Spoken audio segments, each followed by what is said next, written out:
Halo teman-teman, jadi video kali ini membahas tentang laporan praktikum isolasi DNA daun kelapa sawit dengan metode CTAB dari mata kuliah Bioteknologi yang diampu oleh Ibu dosen Yudiasmi SP MSI.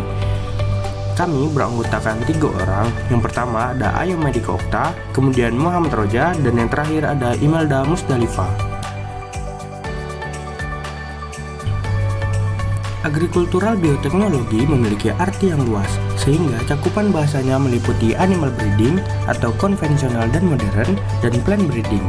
Aplikasi plant breeding atau pemeliharaan tanaman dapat dilakukan secara konvensional yang kita kenal dengan pemeliharaan tanaman konvensional dan dengan cara modern atau dikenal dengan bioteknologi tanaman.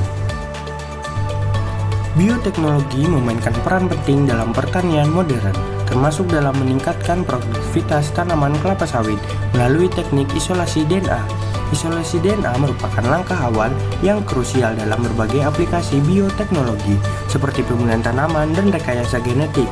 Dalam konteks kelapa sawit, isolasi DNA memungkinkan para ilmuwan untuk mengidentifikasi dan mempelajari gen-gen spesifik yang berperan dalam sifat-sifat unggul, seperti ketahanan terhadap penyakit, produktivitas tinggi, dan kualitas minyak yang lebih baik.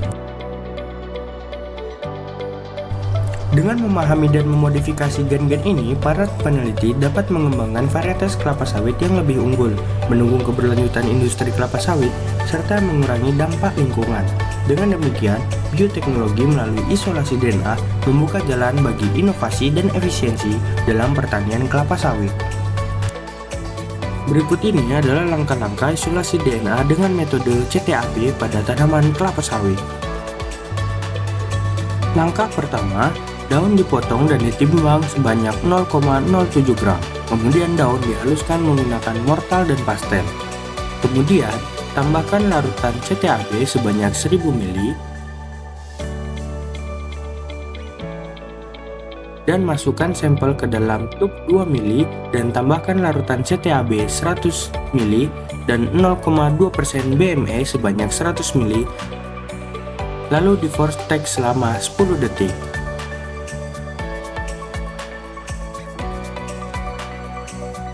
Kemudian diinkubasi pada suhu 65 derajat Celcius selama 1 jam. Kemudian bolak-balik setiap 15 menit. Selanjutnya tambahkan CAA sebanyak 500 ml dan inversi bolak-balik sebanyak 12 kali.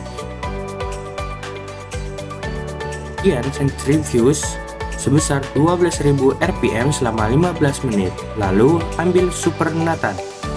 Kemudian tambahkan 180 ml NaOH dengan pH 5,2 dan tambahkan isopropanol sebanyak 600 ml.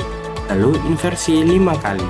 Setelah itu inkubasi pada suhu 20 derajat Celcius selama 1 jam. Kemudian centrifuge sebesar 13.000 rpm selama 10 menit. Setelah itu buang supernatan dan sisakan pelet, kemudian cuci dengan etanol 70% sebanyak 200 ml dan keringkan selama 30 menit pada suhu ruang. Suspensi pelet dengan larutan TE pH 8 sebanyak 30 ml. Kemudian simpan DNA pada suhu 20 derajat Celcius. Adapun kesimpulan dari praktikum ini yaitu isolasi DNA dilakukan melalui tahapan-tahapan sebagai berikut.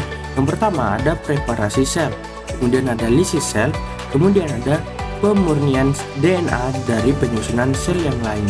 Kemudian yang keempat ada presipitasi DNA. Hasil dari praktikum yang dilakukan pada tahapan tanpa inkubasi hanya 1 dari 4 sampel menunjukkan pita DNA yang jelas dan tebal, yang menandakan kualitas DNA yang baik. Sebaliknya, pada tahapan dengan inkubasi 24 jam, sampel 3 dan 4 menunjukkan pola semear dan tidak ada pita DNA yang jelas. Ini menunjukkan adanya kemungkinan kontaminasi RNA, polisakarida, atau protein, serta kerusakan DNA akibat pengerusan yang berlebihan. Baiklah, cukup sekian video dari kami. Sampai berjumpa di video selanjutnya.